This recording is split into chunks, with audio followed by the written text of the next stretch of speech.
الحمدللہ رب العالمین والعاقبۃ للمتقین الصلاۃ والسلام علی سید المرسلین اما بعد فاعوذ باللہ من الشیطان الرجیم بسم اللہ الرحمن الرحیم اقیموا الصلاۃ صدق اللہ العظیم وصدق رسولہ النبی الکریم ونحن علی ذلک لمن الشاکرین والحمدللہ رب العالمین۔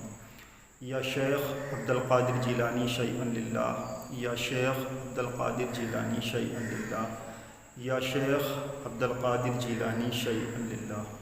کہ محمد سے وفا تو نے تو ہم تیرے ہیں، یہ جہاں چیز ہے کیا لوح و قلم تیرے ہیں۔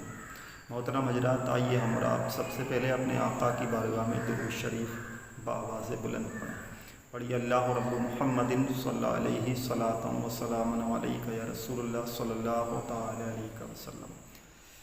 محترم حضرات، میں نے جس آیت کریمہ کی تلاوت کی، اللہ تبارک و تعالی ارشاد فرماتا ہے اقیموا الصلاۃ، یعنی نماز قائم کرو۔ اللہ عز و جل نے قرآن پاک کے اندر بے شمار مقام پر نماز کا اپنے بندوں کو حکم دیا، اور نماز پڑھنے پر کیا فضیلت ہے اور نماز نہیں پڑھنے پر کیا وعید آئی ہے، یہ بھی قرآن پاک اور حدیث پاک سے ہمیں پتہ چلتا ہے۔ چونکہ نماز اللہ تبارک و تعالیٰ کی ایسی عبادت ہے جو بندے کو اللہ کے قریب کرتی ہے۔ نماز تمام عبادتوں میں سب سے افضل عبادت مانی جاتی ہے، اور سب سے افضل عبادت تمام عبادتوں میں جو ہے وہ نماز ہے، کیونکہ آقا صلی اللہ تعالی علیہ وسلم نے ارشاد فرمایا نماز جو ہے وہ مومن کی معراج ہے۔ الصلاۃ معراج المومنین، نماز مومن کی معراج ہے۔ اور دوسری روایت میں آقا ارشاد فرماتے ہیں کہ نماز میری آنکھوں کی ٹھنڈک ہے۔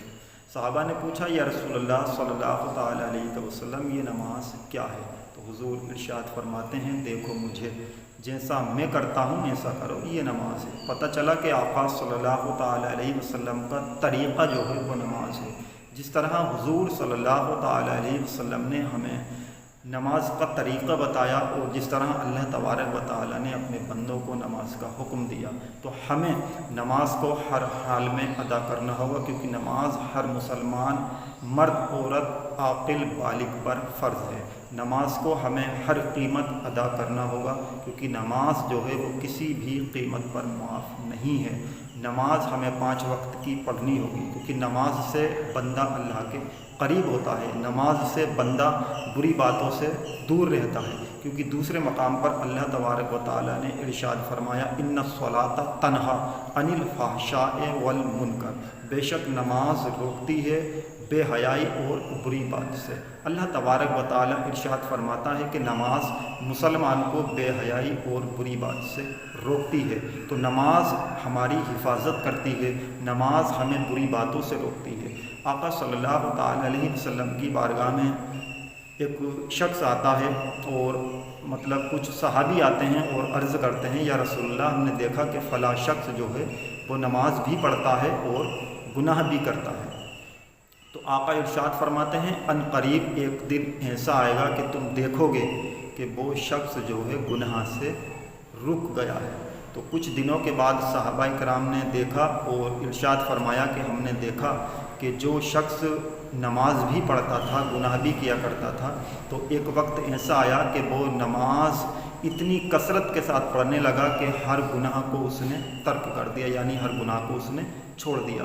یہ مسند احمد کی یہ حدیث ہے، جس میں آقا صلی اللہ تعالی علیہ وسلم نے کہا تھا کہ ایک دن ایسا آئے گا کہ نماز اس کو بری بات سے روک دے گی۔ تو ہمیں ہر حال میں نماز کو پڑھنا ہوگا، ہمیں ہر حال میں نماز کو ادا کرنا ہوگا، کیونکہ نماز جو ہے انسان کو اللہ تبارک و تعالیٰ کے قریب کرتی ہے۔ تو اس لیے میں آپ سے یہی گزارش کروں گا کہ آپ تمام ہی حضرات 5 وقت کی نماز کی پابندی کریں۔ اللہ تبارک و تعالیٰ کی بارگاہ میں دعا ہے ہمیں نماز پڑھنے کی توفیق عطا فرمائے۔ السلام علیکم ورحمۃ اللہ وبرکاتہ۔